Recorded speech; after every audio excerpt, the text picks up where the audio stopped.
retorna a su forma previa, vamos a ver que este cambio o proliferación de tejido, ya sea epitelial o de depósitos de tejido fibrótico, van a hacer que cambie esta característica de elasticidad, se va a volver el pulmón más duro. Entonces, es una característica muy importante en el gran grupo de enfermedades intersticiales que vamos a tener. Va a ser también característico alguna sintomatología, como por ejemplo la tos que suele ser seca, al inicio esporádica y que puede ir aumentando en frecuencia. Y se asocia pues en estadios un poco más avanzados a disnea que va a ir progresando conforme pasa el tiempo. Entonces, dentro de también lo que es la exploración física, es muy frecuente encontrar crépitos que son al final de la inspiración. Cuando toma aire, al final de la inspiración vamos a encontrar unos crépitos, pero son unos crépitos gruesos. O le llamamos también, o lo van a encontrar ustedes como crujidos, que podemos auscultarlos mejor en las zonas basales de los pulmones y que deberíamos diferenciarlo de los crépitos suaves que podemos encontrar en un paciente con neumonía, por ejemplo, ¿no? Que nos habla de inflamación y que suele ser localizado, ¿no? Entonces, vamos a ver imágenes también sugerentes de este tipo de lesiones y vamos a ver también con esas lesiones cómo está funcionando mi pulmón. Y vamos a tener un patrón característico del cual representa estas patologías intersticiales, que es el patrón restrictivo.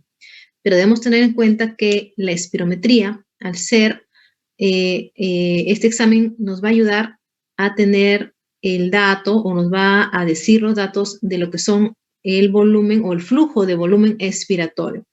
Entonces, al no tener el volumen total, lo que nos va a hacer es diagnóstico básicamente de las patologías obstructivas, más no de las restrictivas, pero sí nos pueden dar la sugerencia de restricción, es decir, que hay un patrón sugerente de restricción sin poder confirmarlo del todo.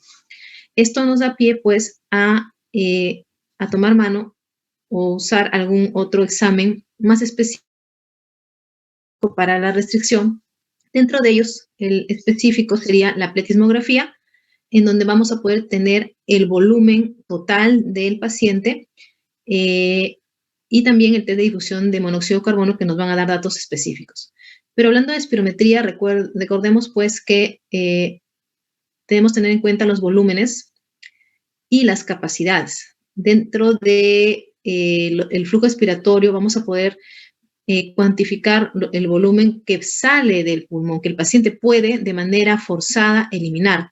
Pero hay un volumen característico el cual nunca va a salir de los pulmones, que es el volumen residual, que en este tema toma mucha importancia, ya que este volumen en esta patología va a estar disminuido. En sí, todo el volumen total es el que está disminuido. La pletismografía es un examen en el cual el paciente va a estar en una cabina hermética totalmente y vamos a poder calcular tanto por presión-volumen fuera y presión-volumen dentro, el paciente dentro de la cabina, y luego de que el paciente haga respiraciones de volumen corriente, inspiraciones, expiraciones no forzadas y inspiraciones forzadas, vamos a poder calcular luego la presión y el volumen del paciente respecto o que nos da pues la máquina, ¿no? Entonces, esta es una de las formas precisas para poder obtener en sí el volumen total en el paciente. Para tener una diferenciación de las causas, o cómo se divide en todo caso, o cómo se clasifican este tipo de patologías, vemos lo que es en el contexto, el consenso de lo que es la TSRS en 2002, nos da dos grandes grupos. Uno de causas que son conocidas y la otra que son de causas desconocidas o no conocidas. Dentro de lo que son la clasificación o enfermedad pulmonar intersticial difusa de causa conocida, son toda aquella lesión que se relaciona con, por ejemplo, enfermedades del tejido conectivo, que son los más frecuentes. También la exposición a fármacos que me produzcan lesiones pulmonares, a la radioterapia. En este caso, por ejemplo, un paciente que tenga alguna patología neoplásica y que necesite tratamiento de radioterapia, vamos a ver que la radioterapia, la radiación en sí, en la zona del tórax, si bien es cierto, no es el objetivo en sí muchas veces la afectación del tejido pulmonar, pero por ejemplo, los pacientes que tienen cáncer de mama, ¿no? Luego de la cirugía, luego de la quimioterapia, a veces, dependiendo de la gravedad, le suelen dar cursos de radioterapia localizada. Pero esta radiación, así como afecta a las células malignas o las células del tejido tumoral, también van a causar daño a nivel del tejido elástico del pulmón y van a hacer que éste se inflame y lleve a una cascada inflamatoria local que va a hacer cambios o reemplazo de un tejido elástico a un tejido duro o colagenoso, que con el tiempo vamos a ver, vamos a evidenciar tanto en la parte clínica, sintomática también, y vamos a ver en imágenes engrosamiento del tejido que estuvo expuesto, ¿no? Es importante también preguntar y tener en cuenta la asociación que puede haber o el factor de riesgo de exposición, la parte ocupacional. Todo lo que es exposición ocupacional, de repente estamos hablando acá de silicosis, asbestosis, exposición a carbón. Entonces, toda esta exposición a partículas del ambiente de manera laboral, también es importante preguntar porque nos va a dar lesiones de intersticial, ¿no? Y dentro de las causas desconocidas o no conocidas o no asociadas directamente, tenemos a las primarias pulmonares, patrones de amiloidosis, proteinosis alveolar, eosinofilia pulmonar, linfangioliomatosis también. Y cuando descartamos ambas etiologías, vamos a ver o entramos a lo que llamamos neumonía intersticial idiopática. Idiopática porque ya descartamos alguna causa conocida o primaria, en la cual la más frecuente vamos a tener la fibrosis pulmonar idiopática o neumonía intersticial usual, que es su característica anatómica, y es dentro de todas las idiopáticas la más frecuente.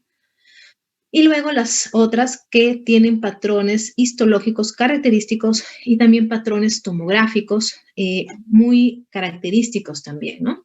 Como la bronquiolitis obliterante, la neumonía intersticial linfoide, la neumonía intersticial aguda también, que es muy importante, ya por la precocidad es una de las que con mayor mortalidad.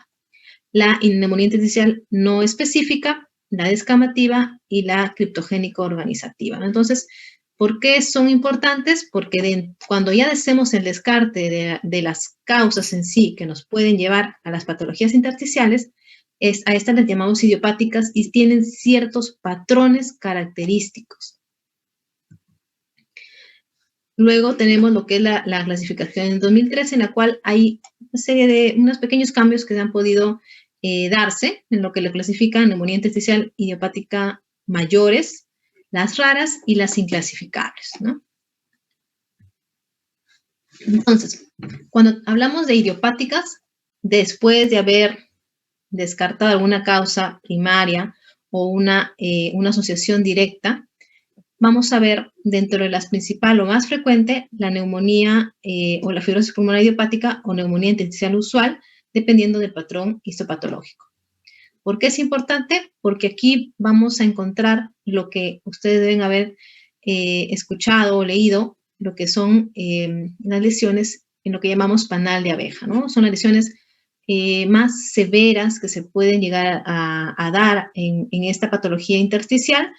Tiene características importantes, ya que son las más frecuentes, tiene alta mortalidad y se da de manera crónica, ¿no?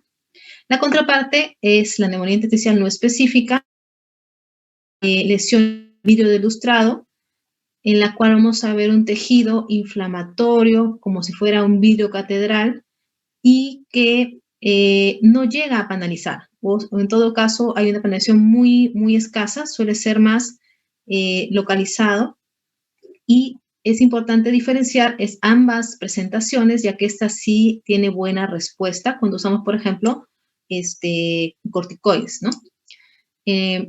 Luego ya vienen un poco las diferenciales, lo que es la neumonía intersticial aguda, por ejemplo, en donde vamos a encontrar mucho predominio de neutrófilos consolidados, nos van a dar un patrón como de síndrome de distrés respiratorio agudo, consolidados múltiples, afectación de ambos pulmones, y la presentación que es rápida, de rápida instauración y con alta mortalidad, ¿no? La bronquiolitis obliterante, las lesiones suelen ser más también centrales, a diferencia de la descamativa, que suelen ser más periféricas, ambas muy relacionadas a con contenidos dentro de, le llaman contenidos de tabaco, por restos de tabaco, ¿no? Por lo cual hace una tinción sui generis en estos casos. Y la neumonía intersticial linfocítica, que se relaciona también a lo que son los linfomas, ¿no? Entonces, son patrones histológicos característicos que se dan dentro de lo que es la neumonía o la fibrosis idiopática. ¿Por qué son importantes diferenciarlos? Bueno, entonces, ante un paciente que tenga sintomatología que encontramos en la exploración física, por ejemplo, los crujidos o los crépitos al final de la inspiración, paciente que está con tos crónica de tiempo prolongado, disnea progresiva, que encontramos una radiografía en la cual nos sugiere, pues, engrosamiento intersticial, unas pruebas de función pulmonar que nos hablan de restricción. Entonces, debemos primero descartar alguna enfermedad asociada directamente, como enfermedad del colágeno, ocupacional, ambiental, exposición a fármacos que nos puedan dar este tipo de patologías. Una vez descartada, ya estaríamos hablando de idiopáticas. Cuando ya hacemos una precisión diagnóstica, vamos a lo que son las imágenes. Y en las imágenes vamos a tener lesiones características, como por ejemplo, abeja, entonces ya no tendríamos dudas en este caso, de una neumonía intersticial usual, ¿no? Y cuando no tenemos un patrón claro o tan característico, tendríamos que ir ya a la toma de muestra, biopsias, ya sea vía broncoscópica, por ejemplo, ¿no? Podríamos hacer lavado bronquial alveolar para la toma de las células y poder ver el tipo predominante. Podríamos hacer una biopsia transbronquial, vía broncoscópica, o una biopsia abierta. Y luego de la toma de ya nos va a decir si es que es una neumonía intersticial usual, una intersticial no específica, bronquiolitis obliterante, descamativa, etcétera, etcétera, ¿no? Ya nos va a dar la patología, el diagnóstico final. Cuando hay dudas en lo que son los patrones tomográficos. Entonces, vemos que de todas las patologías idiopáticas, la neumonía intersticial usual es la más frecuente. Se da en promedio en 40-60% de todas las enfermedades pulmonar intersticial difusa. No tiene una causa conocida directa, ¿no? Se ve también que es la que tiene peor pronóstico, ya que la panalización es un estadio ya irreversible y que nos habla de y evolución fatal en sí, ¿no? 50% de los pacientes que se les hace el diagnóstico fallecen entre 3 a 5 años, según la literatura, y lo clásico es encontrar, pues, estas lesiones como celdas superpuestas, como filas superpuestas que suelen ser en las zonas subpleurales, es decir, pegado a la pleura, y que es muy característico, ¿no? En esta patología, el panal de abeja. Vamos a encontrar bronquiolitis, van a hacerse a la retracción o enduramiento de las zonas intersticio-alveolares. Al haber retracción, va a hacer que mi bronquio cambie de forma, de angulación, se distienda de un lado y de otro, y es lo que le llamamos bronquiectasia de tracción. Entonces, para esta patología, que es una de las más frecuentes, tenemos que cumplir algunos ciertos requisitos o criterios. Los criterios mayores, los cuales consisten en que Primero, para determinar que es una idiopática, recordemos siempre que me puedan dar enfermedad pulmonar intersticial difusa, como enfermedad de colágeno, ocupacional, intoxicación por fármacos, radioterapia, etcétera, etcétera, ¿no? Entonces, una vez que descartamos ese tipo de patologías que me podrían dar este tipo de patrones, ¿por qué es importante? Cuando hacemos diagnóstico de enfermedad del colágeno, por ejemplo, debemos buscar en el paciente, aparte de repente de pedirle un factor reumatoideo para hacer confirmación de una artritis reumatoide, cambio de forma de los dedos, dolor, etcétera, etcétera, también tendríamos que ver qué otro órgano está afectado. Dentro de ellos, el pulmón. Puede ser que cuando hacemos diagnóstico, mi pulmón ya esté afectado, ¿no? O puede ser que todavía no, pero es importante tener en cuenta no solamente de repente, en el caso de la artritis reumatoidea, la lesión a nivel articular, sino también qué otro órgano me está afectando. Me puede si en un paciente que tenga enfermedad de colágeno, tengo que descartar o buscar si ya en el momento del diagnóstico mi pulmón está afectado. ¿Por qué es importante? Porque yo no le puedo dar nada a este paciente para controlar su fibrosis que vaya a regresionar o hacer cambio en estas lesiones pulmonares si no trato mi enfermedad sistémica o mi enfermedad del colágeno. Entonces, a pesar de que yo le pueda dar medicamentos para fibrosis, o si lo veo de una forma aislada, ¿no? Fibrosis pulmonar y artritis reumatoidea y no trato la artritis, la enfermedad del colágeno va a seguir causándome daño y hacer progresión de mi enfermedad pulmonar. Por eso es importante primero descartarlo. Entonces, cuando encontramos que este paciente tiene lesiones pulmonares, tengo que hacer el descarte también, descartar que no tenga enfermedad del colágeno, por ejemplo, ¿no? Y preguntar si de repente toma algún fármaco recientemente o se expuso a radioterapia de repente por alguna plástica o etcétera, o trabaja en minería, etcétera, porque estos factores o estas patologías que me van a dar lesiones pulmonares, tengo yo que controlarlas para que mis lesiones pulmonares también lleguen o a regresionar o a estabilizarse, ¿no? Entonces, por eso es importante este criterio.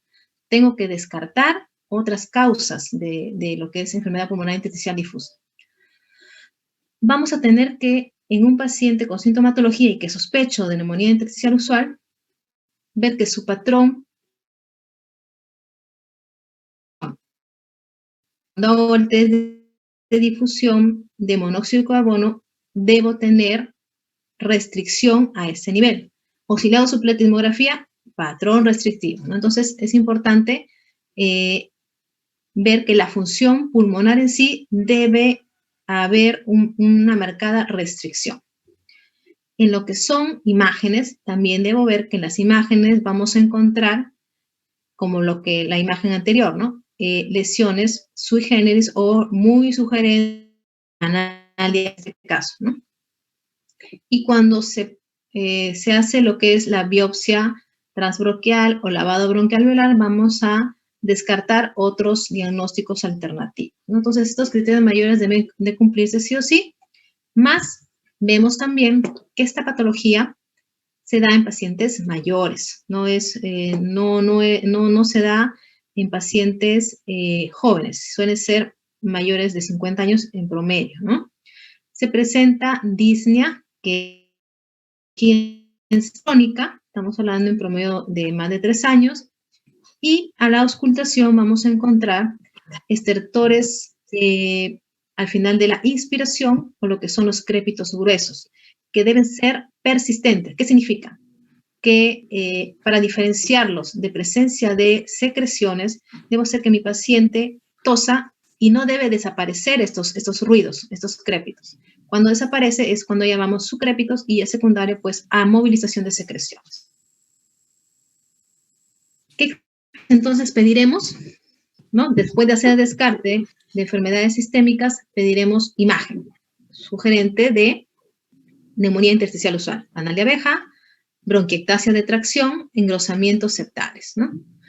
La biopsia también nos va a reflejar engrosamiento o presencia de tejido colágeno a ese nivel, ¿no?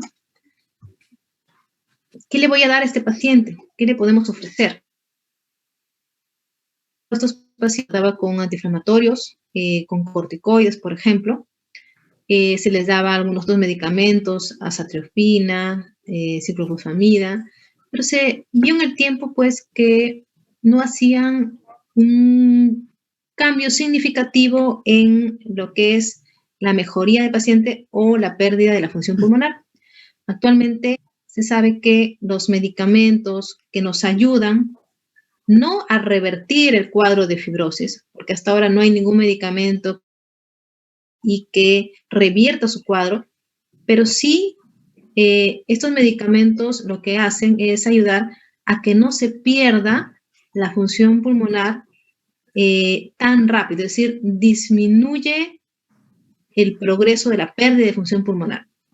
Por eso es importante que cuando iniciamos tratamiento tenemos que hacer seguimiento cada cierto tiempo, en promedio cada 6 meses, de la función pulmonar. Si, por ejemplo, le hago un basal al paciente de lo que es capacidad vital forzada o iniciamos tratamiento y a los 6 meses debo repetir nuevamente la espirometría o el test de difusión de monóxido de carbono y la disminución o la pérdida en sí de la función pulmonar no debe ser mayor al 10%. Si se diera este caso de que la pérdida es mayor es porque no hay una buena respuesta. Entonces, una forma de evaluar en sí la respuesta del paciente a los medicamentos, ¿no? Entonces, si mi paciente, a pesar de que le estamos dando de manera regular, lo está tomando adecuadamente, con buena tolerancia, que lo que hacen sí es evitar la proliferación de fibroblastos, o el nintedanib, por ejemplo, que es un inhibidor de la tirosincinasa, y lo evaluamos en 6 meses y vemos pues que la pérdida de la función pulmonar es mayor al 10% en lo que es capacidad vital forzada, pues este paciente no está yendo o no está teniendo una mejoría aparente y por ende probablemente sea tributario. Pasaremos una segunda evaluación de tratamiento para ver si es que es tributario de trasplante pulmonar, por ejemplo, ¿no? Entonces, el inicio de tratamiento y la continuación en sí va a depender de cómo va evolucionando la función pulmonar. El objetivo es disminuir la progresión natural, es decir, va a ayudar a que se pierda lo menos posible, ¿no? Eso es el efecto deseado. El problema es que a veces hay pacientes que no tienen buena tolerancia, ¿no? A los medicamentos. En caso del nintedanib, por ejemplo, hay mucha reacción adversa gástrica, náuseas, vómitos, diarreas. En la pirfenidona a veces reacción de la piel, comienza a cambiar de color y fotosensibilidad, y también las reacciones gástricas, ¿no? Entonces, pero si mi paciente tiene una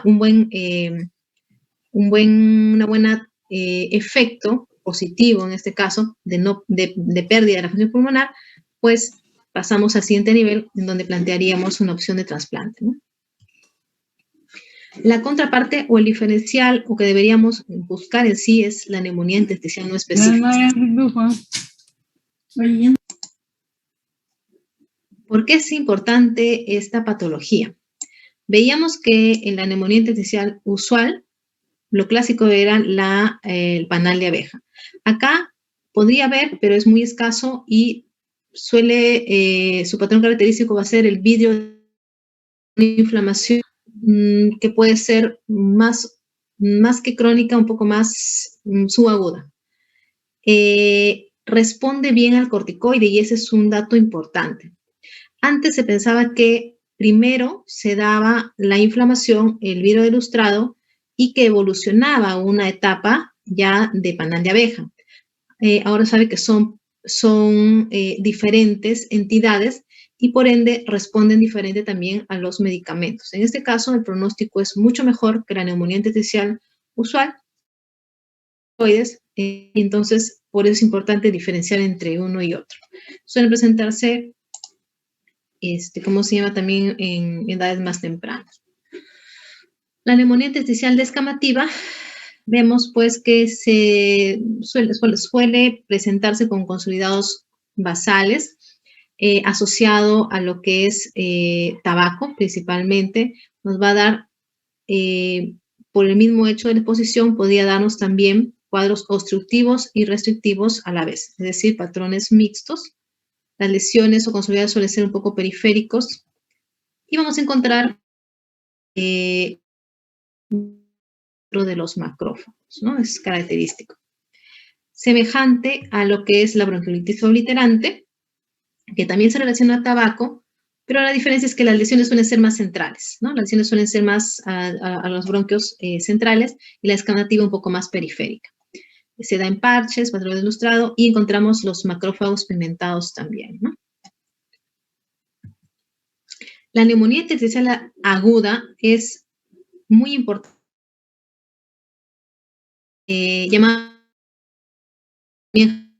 Su presentación es brusca y fulminante.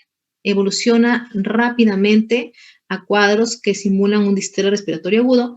Se asocia mucho a infecciones virales, ¿no? Tiene muy mal pronóstico, rápidamente deterioran al paciente y tiene una alta mortalidad en más del 50%.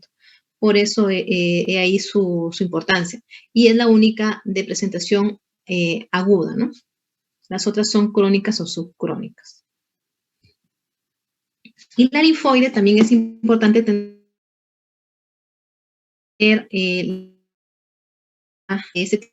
hay que buscar también asociación con lo que son linfomas, ¿no? Se presenta más en sexo femenino y hay que buscar concomitancia con linfomas o pseudolinfomas. He ahí la importancia de esta presentación, ¿no? De caso, cuando tenemos la evidencia histológica.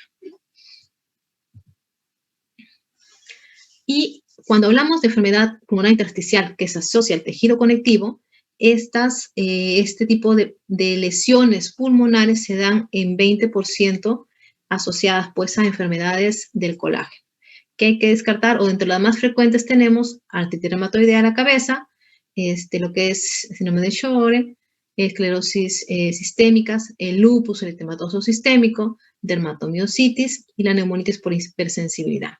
Entonces, cuando marcamos a un paciente, encontramos signos de, por ejemplo, artritis reumatoidea, como les decía, tenemos que ver qué otro órgano está afectado, aparte de repente de solo articular, ¿no? Porque ahí vamos a poder ver en el paciente, verlo en sí, en un contexto general, cuando hacemos diagnóstico, qué otro órgano en sí está afectado para poder hacer seguimiento. Si no hacemos esto, pues de repente en unos meses vamos a encontrar un paciente que comienza a tener signos respiratorios y vamos a de repente pensar que es otra entidad agregada y probablemente sea la misma. Tendríamos que hacer unidad clínica, ¿no? Entonces, por eso es importante hacer el descarte primero de las patologías de tejido conectivo que con mucha frecuencia pues me dan lesiones pulmonares. También es importante tener en cuenta las lesiones pulmonares que pueden presentarse luego del consumo de drogas, ¿no? De algunos medicamentos. Dentro de ellos la nitrofurantoína, por ejemplo, el metotrexato, el metadona, que muy frecuentemente nos produce lesiones intersticiales, ¿no? El tratamiento básicamente va a ser suspensión o no, el paciente ya no debe tener exposición a este tipo de fármacos porque le están desencadenando pues lesiones pulmonares y al suspender el tratamiento es donde el tejido vuelve, revierte la enfermedad, a diferencia de las otras patologías donde vemos que es irreversible, ¿no? Esa es una característica muy importante y estos datos los vamos a tomar definitivamente en la anamnesis. Por eso es importante preguntar siempre si mi paciente recientemente, por ejemplo, ha comenzado algún tratamiento nuevo o está tomando algún medicamento que antes no lo hacía para poder buscar la causa en sí de repente de estas patologías, ¿no? Y también un gran grupo, como ya lo hemos mencionado, es las lesiones pulmonares secundarias a la exposición ocupacional, ¿no? Entonces, un paciente que a larga data, pues, tiene exposición de repente por minería, de repente trabaja en construcción, ¿no? Demolición de casas antiguas, estamos hablando más de asbesto, de repente exposición en lo que es metales, la minería también nos hablaría tanto de silicosis, de la exposición a metales, que nos van a dar al final lesiones pulmonares, y eso va a depender mucho del tiempo de exposición, qué tanto nos exponemos, y también es importante acá ver también si mi paciente pues cumplía el uso, por ejemplo, del equipo de protección personal para cada partícula, ¿no? Los filtros, por ejemplo, ¿no? Entonces, esto nos da pie, pues, a que en la anamnesis debemos preguntar todos estos datos para tener sí mayor sustento en el momento de hacer el planteamiento diagnóstico. Listo. Bien, chicos, ¿alguna duda, alguna pregunta que haya quedado que tenga?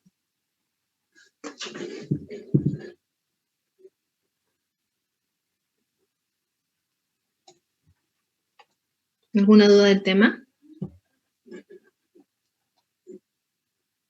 No, doctora, ninguna. ¿Quedó claro? No, pero todo bien. Bien. Bueno, esperando haber contribuido un poquito en el reforzamiento de este tema, que ya lo van a ir viendo, muchos ya lo estamos viendo. Me despido. Hasta una próxima oportunidad.